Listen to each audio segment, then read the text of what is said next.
John Carney is the shit, apparently. Yeah! If my mother heard that expression, she wouldn't have understood the irony, or that she'd be like, why is she calling my son shitty? But I accept the very modern compliment.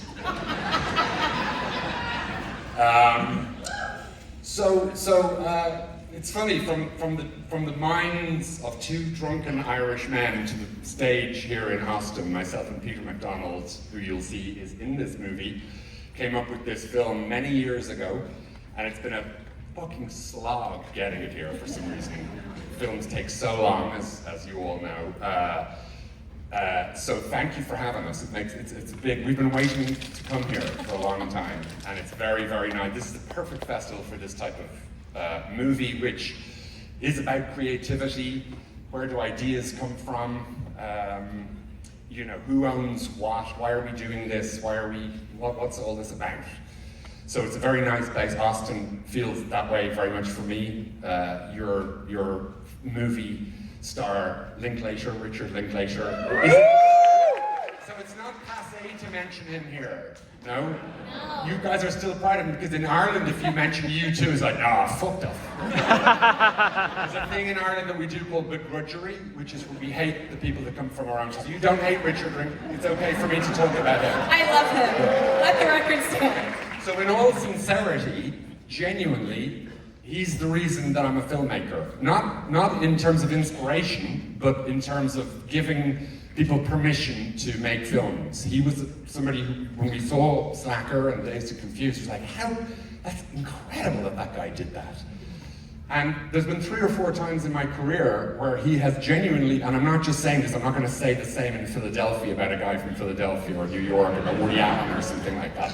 He really is, for many filmmakers, somebody who took up that little camera and made something beautiful with it, and different and inspirational.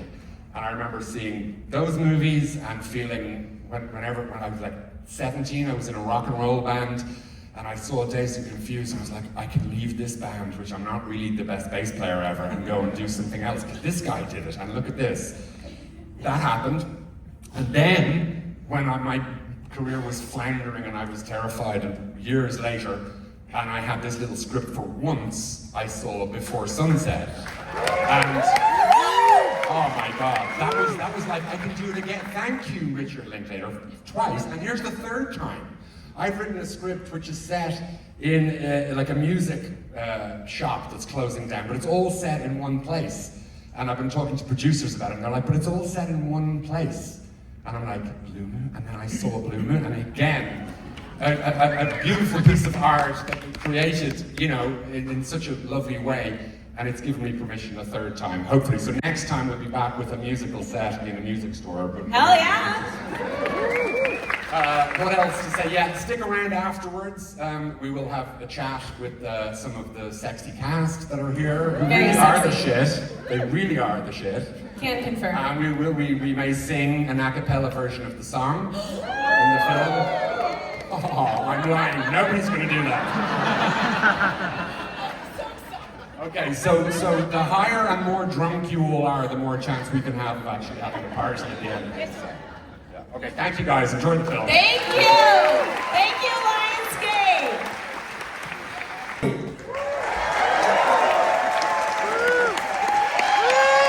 you. Oh, you stayed. So I'd like to introduce you to some cast members of the film. Firstly, he needs really there's no words for his performance. Sandy, Peter McDonald. Hey.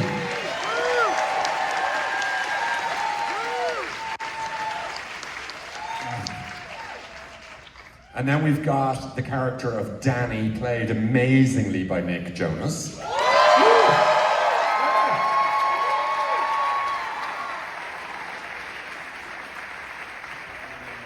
And lastly, our savior, the guy who got the film over the line, Paul Rudd.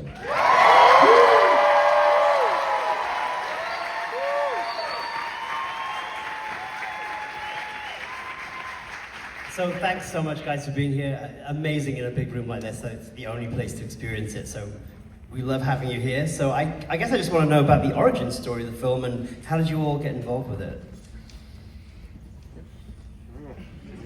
Well, myself and Peter met in the 80s Yeah, in Ireland. 1880s. And a friend introduced us, and it was kind of one of those like, yeah, John, I'm going to be a filmmaker. Yeah, I'm an actor. Yeah, and it was one of those moments on South. Do you like Steely Dan too? Yeah. And do you know the whole scene where Travis goes up to Sport in Taxi Driver? Do you know that whole scene? By heart. Yeah, I know it as well. Okay, come on, let's make films together.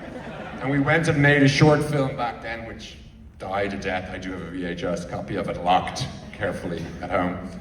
And for years we did different things, and we met up, you know, I think in Toronto at a film festival, and we were like, we should do something, and we parked, we didn't come up, you know, we didn't know what we were going to do.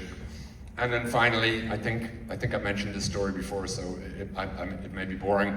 I was sitting at a cafe one day, and I saw a guy come out who epitomized who this character is. I've made a few musical themed films about winners and people, I don't know, whatever. And I always just think losers are more interesting. I don't know why. And it's just a more interesting story now of like, how don't you get there? The you know, in the rags, and like, how do you still have, you know, the will to get up in the morning and make music or art or poetry, whatever it is, when it's not working for you? And this guy that I saw, I pitched him to Peter. I was like, I saw this guy who was so brilliant. He had like his 12-year-old daughter, and he was trying to throw her into the car and get her to school. And he had a guitar over one shoulder and long hair, and he still had a bit of the kind of rock and roll swagger like that. But like she Pulling out the bins. Pulling out the bins behind him, and I was like, oh, he's brilliant. Like, where does he go after he drops her to school? Does he go to band rehearsal? Does he go, is he, you know, Peter was like, what if he's in a wedding band? And like, that's great. And bit by bit by bit, we were like, What if he's a really good songwriter?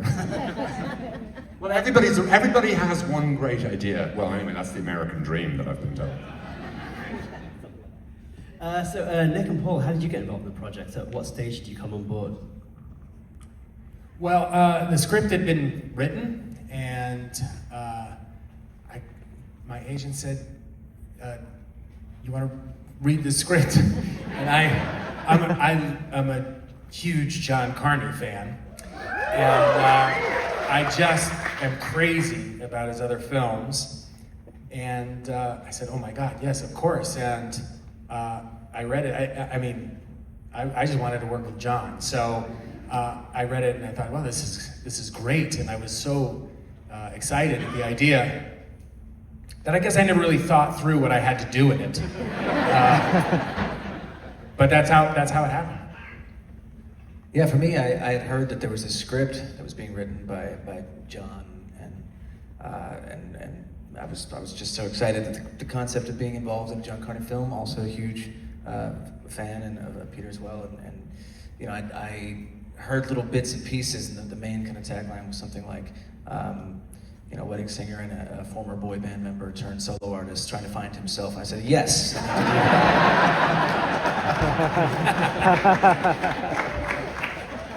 Also, what was kind of cool is when I read it and we started talking, and I saw it, and it was Pete, and I saw Peter's name, and I'm like, Peter and I have known each other for years.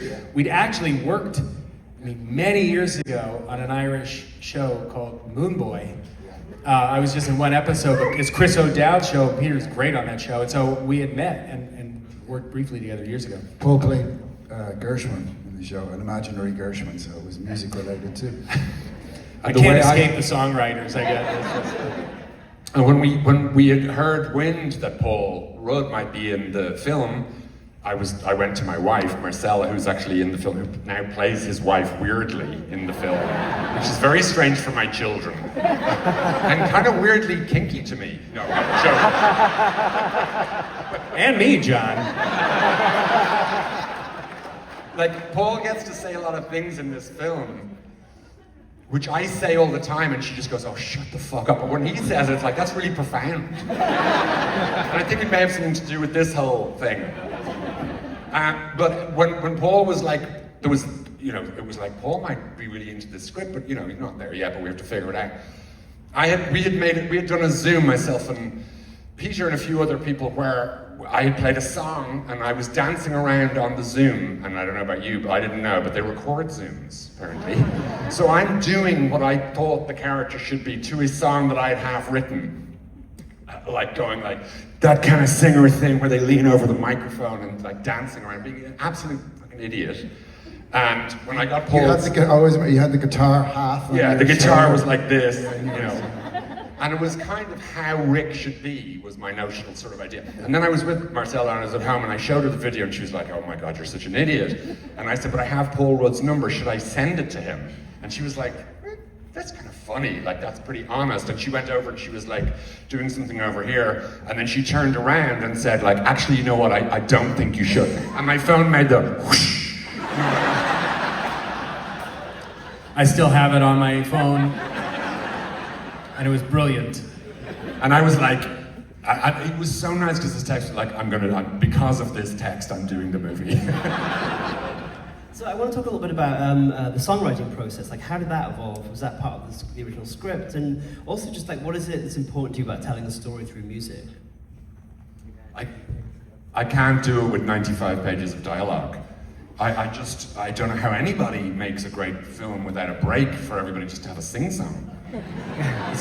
Maybe it is the Irish thing, I don't know. Like even we sing at funerals it's just like, let's have a party, just to take a break from the pressure of the drama and just sing. And actually there's this theory now that I'll share with you.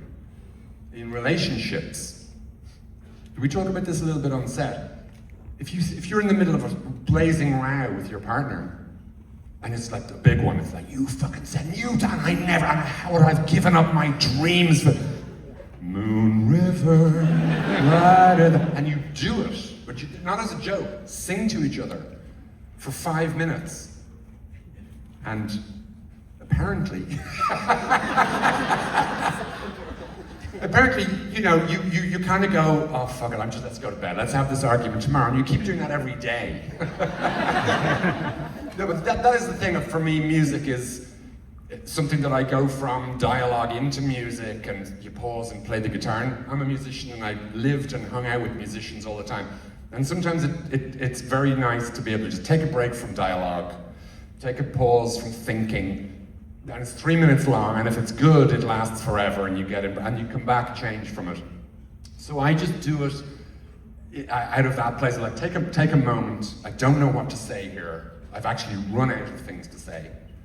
Maybe there's a musical thing that I could put on the soundtrack, and then you think, well, why not just work it into the narrative? And so with this, it was very specific. This song actually needed to do something very, very specific. So it needed to be plausible, it needed to be beautiful, but kind of annoying at some points, and I'm sure you all felt like It's it. so catchy. It's catchy, but like all catchy things, it has to kind of, you have to appreciate, yes, this guy could take this song from this guy who wrote it for his daughter and had a verse and a chorus but didn't have a bridge and maybe didn't know where it was going. And this guy makes it brilliant, but he also gives it a little bit of commercial sort of Hollywood paint job. But it gets out there in the world and it has to be sort of very, very plausible. But I should say that I get credited on this song. The bits that you don't remember of the song, I wrote those. And Gary Clark, who can't be with us tonight, he's back at home in Dundee in Scotland, would love to say hello to you all. He wrote all the good bits of every song that we've ever done. So the How to Write a Song he was the guy who brought that hook and that thing that it needed to go, that everybody could sing along Turned it to. into a power ballad. Yeah, he turned it into a power ballad in a sense.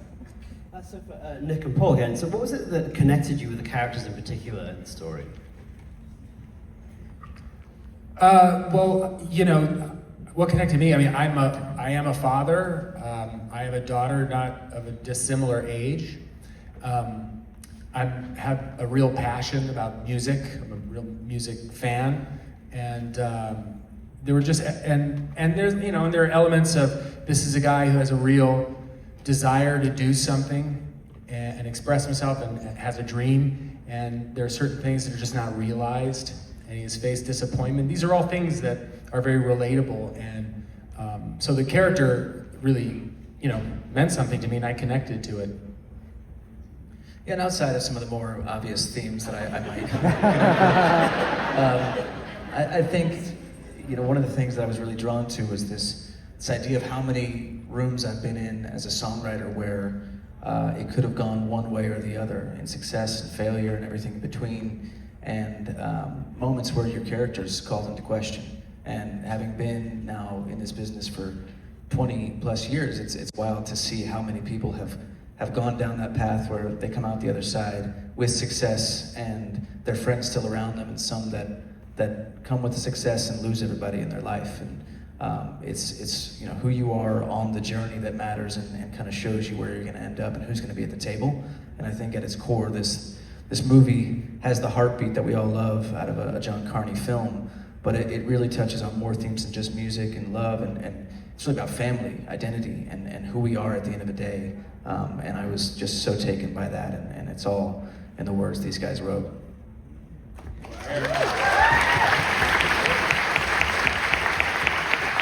So, I'm curious about the tone of the film. You have this space where it's like heartfelt, emotional, and funny. And how do you find the tone of the film? And was it clear to you from the script that it would end up having this feel? Yeah, I mean, the tone of the film it's in the script. You know, we wanted it to be a big story, you know, where this transaction happens at the end of the first act and starts the ball rolling.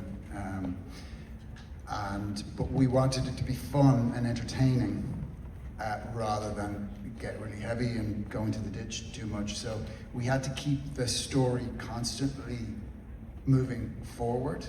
But then what the themes of the story, once we hit on the idea of Rick being someone who never realized his dreams, but knowing that he could have done it, that if he had a piece of music appropriated by somebody else, that all these different frustrations and all, but then the other side of the story was, what does it feel like to steal? And how do you justify it to yourself? And the games and the self-deception you play when you're under that much pressure to make it in the music business or in show business. He's only 27 in the film, and he's the one under all the serious pressure. So trying to marry those two together and make it entertaining was the job. And then, of course, John is brilliant at getting that across on set. Well, it's also the fact that it's not a clear theft. You know, it's an ambiguous thing, I would say. It's a creative process. It's very easy to say you stole my stereo, because it's a stereo, but to steal the line that I said or the joke, and then to measure up, you know, music is really hard to, it's even harder than, we don't hear people in the film industry saying, you took my idea, ever. It's kind of like, you can have it. I've stolen a few lines from Mad Men along the way. And I feel, okay, I actually don't feel like it's just so blatantly obvious. They're really cool. They're really good lines. Yeah, and Matthew Weiner's such a good writer, he's probably gonna go, what an asshole, but I'll leave it, I don't need to prove anything. Music is this weird, like there's so few notes, there's just really not that many chords. That we know, yeah. But that it's very hard to, I really feel sympathetic, and I think Nick played a blinder in it, and I really do, in that thing of like, I actually don't blame him. I blame his manager, I blame the pressure to come up with the hit and dig.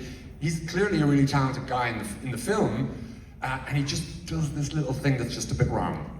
It's not, and I think we do that in different areas, but it really, he doesn't know how much it's hurting this guy. Because this guy, you've picked somebody for whom music and really means everything. So to not get well, there was some line that we lost it in the end. It was like, finally my ship has come in, and my ship hasn't come in. You know, like you wait for your ship to come in and then it comes in, and you're like, you're not on it. It's a double blow. It's a real double blow. So that to me is a really interesting. So I'd like to pick up on just very quickly before we wrap up. So, you know, in this film, for people who have a dream and maybe the ship hasn't come in yet, what do you hope people take from this? And maybe Paul and Nick, this is for you. What do you want people to get from this film in the pursuit of their dreams? Be careful who you share a blunt with.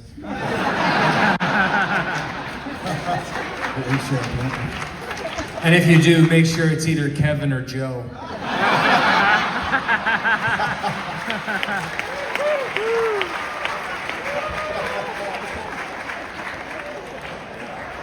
all I know is.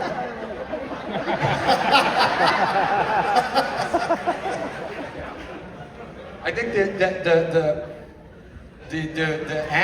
movie wants to say, I think in a way we all want to say, you know, when you're alive, these things are bigger than anything. You know, credit, money, remuneration, all that stuff. Of course, we have to make a living. But what I think what we were kind of trying to do is ultimately, you know, you die and your manager dies and your agent, we're all going to do that. We leave a little bit behind, we leave our bones, and they disappear. Everything, and then every trace of you fucking goes. And what were you fighting for?